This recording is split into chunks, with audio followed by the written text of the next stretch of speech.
Hey, House community, and thanks for tuning in to House Arrest this week. I'll be honest, I had some trouble coming up with a concept for this week's show. I had difficulties recruiting guests, and I actually struggled with finding the motivation to actually get the work done for a show this week. And it's certainly not because I don't enjoy this. I definitely do. I've met hundreds of people, learned countless things, hosted nearly 60 shows at this point. It's work that I truly love. But I guess the thing is that at the same time, while I've met so many people and expanded myself in many ways, I've also never been this isolated. It's just a fact. I have friends, plenty. I have work that I care about, a supportive and loving family. I'm not lonely, but I definitely feel a sense of solitude as I wake up and work remotely each day. So tonight, I'm actually going to just explore the concept of solitude with myself, because I don't think solitude or being alone really has to mean that we're lonely. I think from the research I've done and from what we'll talk about tonight, it's actually a matter of perspective. Now, this is usually the point where I bring people on, to discuss a pertinent social issue or a hot topic. So here we go. Tonight, I'm excited to introduce our guest for the show. That is me. You're looking at her, Adina Samuels. For the first time, I'll be asking the questions and answering them too. And to boot, you may have noticed that my setup is a little different this time. Hanukkah is just around the corner. Tomorrow is the first night. So instead of me staring at myself while I talk about myself, I decided I'm going to be making latkes while I do it instead. And you're welcome to join me while I do that. So let's get started. Okay, so I've actually grated the potatoes and onions already, looking a little watery. Not sure if that's what it's supposed to look. This is the first time I've done this as well. And I happen to use the world's tiniest grater, finger for scale.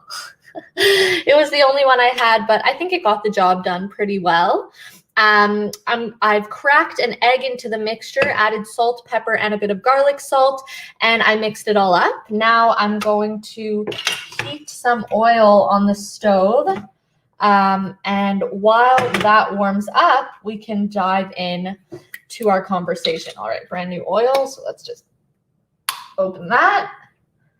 All right, thanks for bearing with me. And at any point in time, if our viewers have, I guess you have to put a lot of oil. It's deep fried, right? All right. I never do this, but okay, we'll start with that. If our viewers have questions at any point, don't hesitate to ask. It's just me on here. So any friends will be welcome. Okay, so as that warms up, I'm just going to provide you guys with some stats and figures that I found doing some research. So according to the Commonwealth Fund, social isolation and loneliness have been linked to many physical and mental health issues, including things like heart disease, diabetes, anxiety, and depression.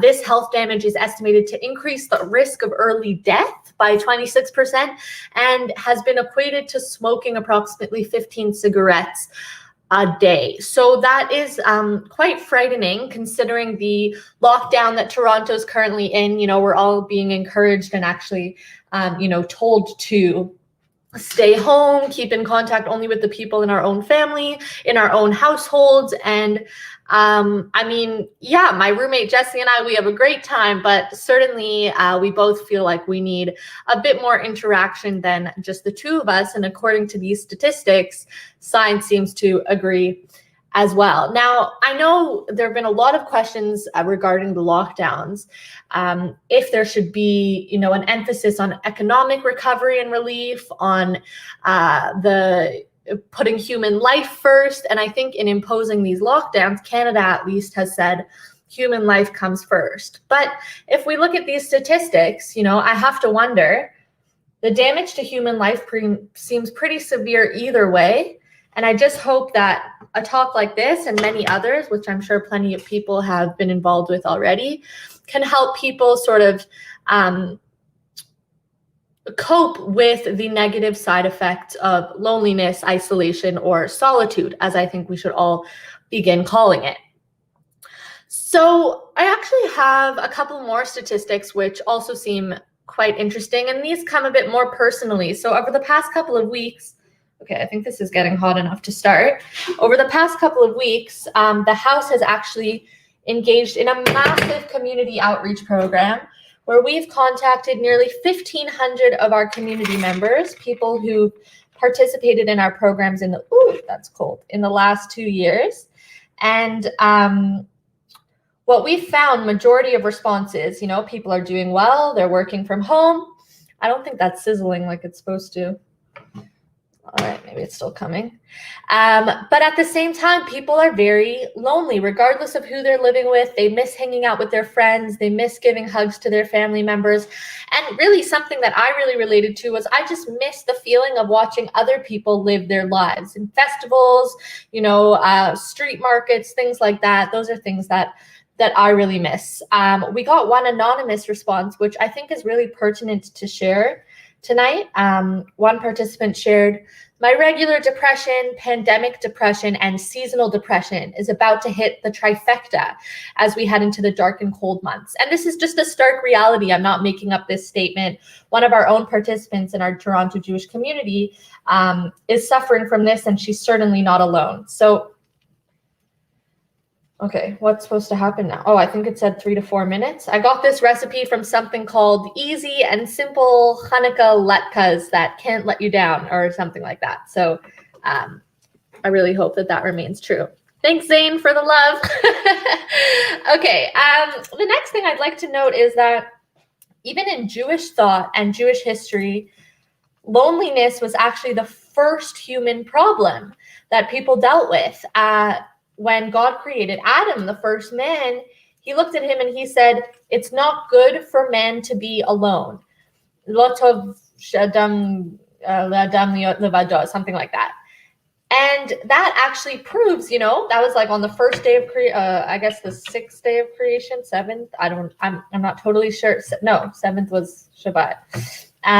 Clearly I need to brush up on my Bereshit, on my Genesis knowledge. But the point is that loneliness actually became the first human problem. Ooh, there's the sizzle. And so clearly, even the Torah would say that people should not be lonely and that we should have people around us. But what if we can turn loneliness into something good?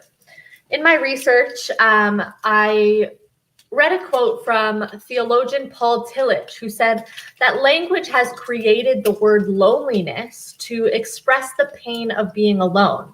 And it has created the word solitude to express the glory of being alone. So see, the difference there is the difference between pain and glory. And I think we can all sort of think of those moments where we've really reveled in the opportunity to be by ourselves, whether it's, settling down with a good book or making a recipe just the way you like hopefully this will be. Oh, it smells good.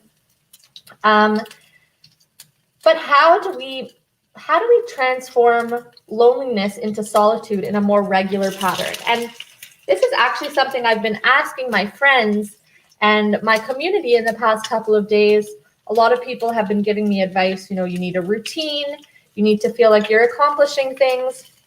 And I agree with all of that, but let's look a little bit further. So something that I really liked about that quote was that it put language at the forefront. And language for me, is crucial. I studied English and we all rely on language to really get by. So I think that perhaps it is like a language-based thing, but I can say the word solitude all I want instead of the word loneliness, but I don't think that'll be enough to really make a difference in my mindset and the way I go about my life, especially as winter approaches and we're all in this lockdown mode. Ooh, that one looks crispy. Here, I'll hold it up to the camera. You guys see that? Nice and crispy, almost. Mom, these don't look like the ones you make at home, but hopefully they'll still be good. I found a couple of quotes from artists and intellectuals who I admire about solitude because I figured that a lot of them would actually appreciate the opportunity to be alone, and I definitely wasn't wrong about that. Montaigne, who's like a French philosopher, writer, he actually did this whole project where he actually spent years studying himself and writing these things called personal essays, which was literally just documenting his every thought, his every experience, his every sight very thoroughly, because he believed that if you understand yourself, it is only then really that you can understand and help other people, which has basically become overall pretty accepted, I think, in contemporary society. So he said the greatest thing in the world is to know how to belong to oneself. Okay, how to belong to oneself. So here we have this smart intellectual guy telling me that the greatest thing in the world is know how to belong to oneself. And I feel like in order to know how to belong to myself, I have to be able to spend time with myself. So we'll come back to that one. Oh, here's the best one yet. No, I don't. This is a new computer, but here, check that out. Woohoo! Crispy. Okay. Next. A couple of artists like Pablo Picasso, you may have heard of him. He said, without great solitude, no serious work is possible. Voltaire says, the happiest of all lives is a busy solitude. And one of my favorite songs by a French singer named Georges Moustaki, he writes a song called Ma Solitude, which is actually, can you even hear me now? Which is actually the name of this episode. And he has a song that's all about how solitude actually becomes his closest companion, and it's the single thing that's with him from the beginning of time to the end of time. And he comes to, the translation is, he says, no, I am never alone with my loneliness. And I think that that's actually key. I think the point of this is that none of these people, Picasso, Voltaire, Montaigne, are saying that no one is lamenting the fact that they're spending this time alone. They're actually enjoying and deriving great benefit from it, getting their most creative sides out, and, you know, learning the truest parts of themselves from being alone. And you know, I can read this on a page and tell you that I agree and that it, you know, makes sense, but honestly, I have a lot of trouble being alone, and I find that even when I'm you know, even when I have a relaxing day to myself and I can take a bath and I can watch Netflix, I'm still sort of itching. And I think part of that is because I haven't yet found that power that I think that Montaigne speaks about of knowing who I belong to, right? How to belong to myself. That's what I'm trying to work on tonight. Yeah, so maybe it's just my inner Picasso waiting to be released, or I guess my inner chef, because these are looking mighty fine, let me tell you. Smells like Hanukkah. And then I did a bit of psychological research, and Psychology Today, which is certainly a fine source, tells me that solitude is something that I choose. Loneliness, rather, is imposed on me by others. But I don't know if that's true either, because I like to believe, at least, that we have the ability to reject what others impose on us and sort of decide for ourselves whether we're lonely or solitudinous, I guess. So then I looked at goalcast.com, which is obviously also a very reputable source. And Goalcast told me that there are two states of loneliness: enforced loneliness and voluntary loneliness. Enforced loneliness, so that sounds pretty simple, pretty similar to the Psychology Today example. But the former, so that enforced loneliness, is actually this negative state of mind that actually is incredibly harmful. People feel unimportant, estranged, excluded. And this can even be when you're around tons of other people. It doesn't even have to be in a situation like quarantine. And the other kind is this positive, voluntary loneliness, where you're completely happy to be alone and you actually learn more about yourself and you're able to create things that are important to you in this lonely environment. But still, they're using this word lonely, and I think in today's society, we have very negative connotations with the word lonely. The key, though, is that here everyone agrees, this blissful state of, let's call it voluntary loneliness or solitude, is not achieved by default. We really have to work towards, being happy in our own skin, being fine to just spend a day alone in the apartment when it looks too miserable to go outside, and learn how to enjoy that, which is actually what I'm trying to do right now. I've never made latkes by myself, and I'm enjoying myself. See, talking to all of you guys, just flipping my latkes. Ooh. Okay. So how do we do this, right? I can fry latkes every night, but I don't think that'll do much good for my physical health either. How do we achieve this state of voluntary loneliness, or what I like to call blissful solitude? Again, we can look to Judaism for an example. Rabbi Nachman of Breslov, who was like a Hasidic rabbi in the 18th century, a founder of Hasidism, used to engage in something called hitbodedut, which literally means boded is like lonely. So hitbodedut is like making yourself alone. And he would wander into the forest at night and just be. He would talk to God. He would think about his day. He would reflect in this very deep way with himself, by himself, for himself, in a way that likely he couldn't have done in something like a synagogue or, a place of Jewish community gathering.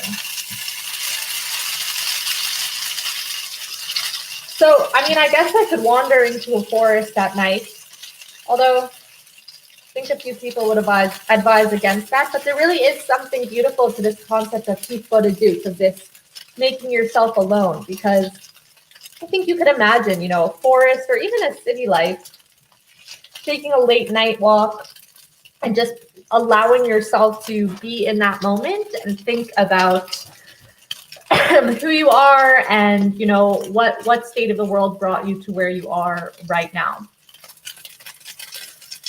Another thing that helps me, a great book by a Buddhist monk named Thich Nhat Hanh. He wrote a book called The Miracle of Mindfulness.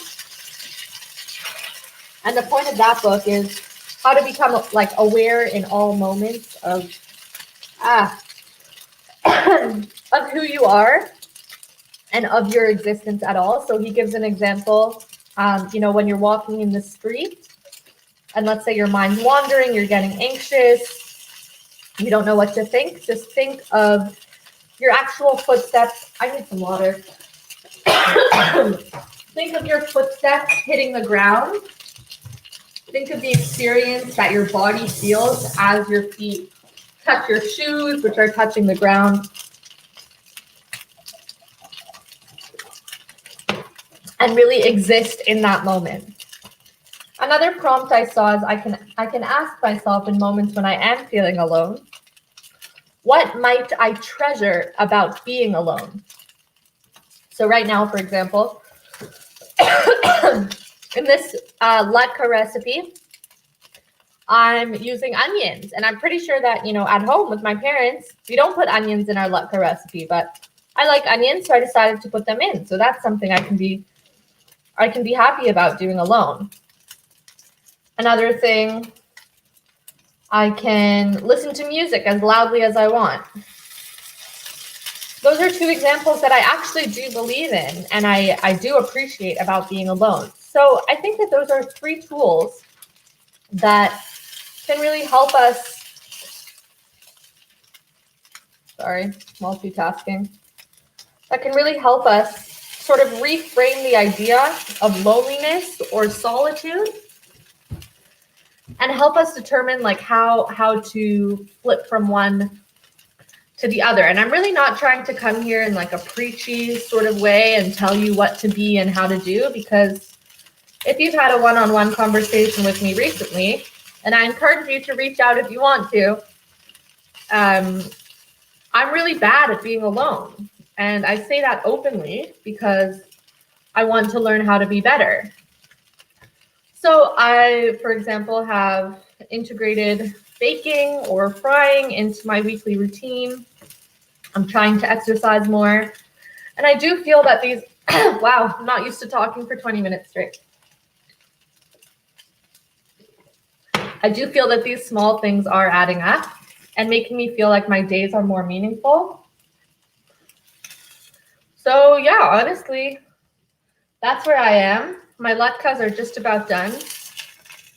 We have one more minute. And while we wait, I do want to tell you about our upcoming program, which is part of the reason that I'm the featured guest tonight, is because I've been working pretty hard on that.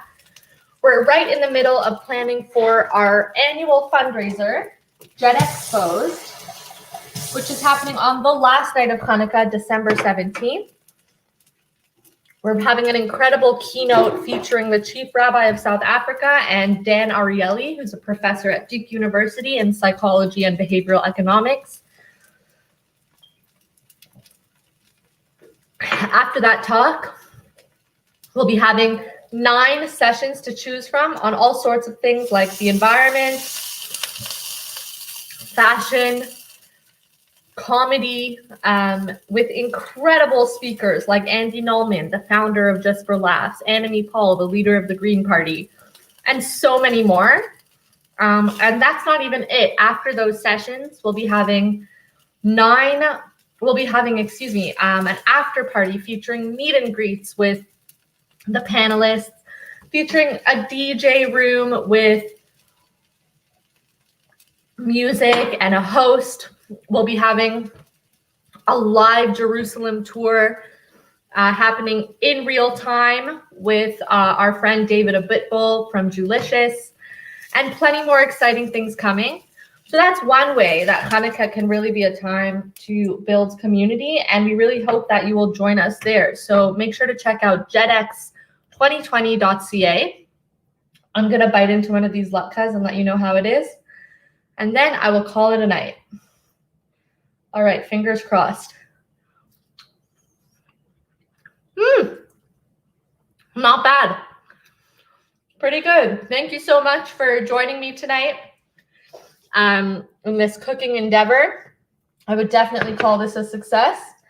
And I hope you have a beautiful Hanukkah full of light and comfort and warmth. And may we all come into this holiday with a sense not of loneliness, but of blissful solitude. Thanks so much for watching, and we'll see you next week.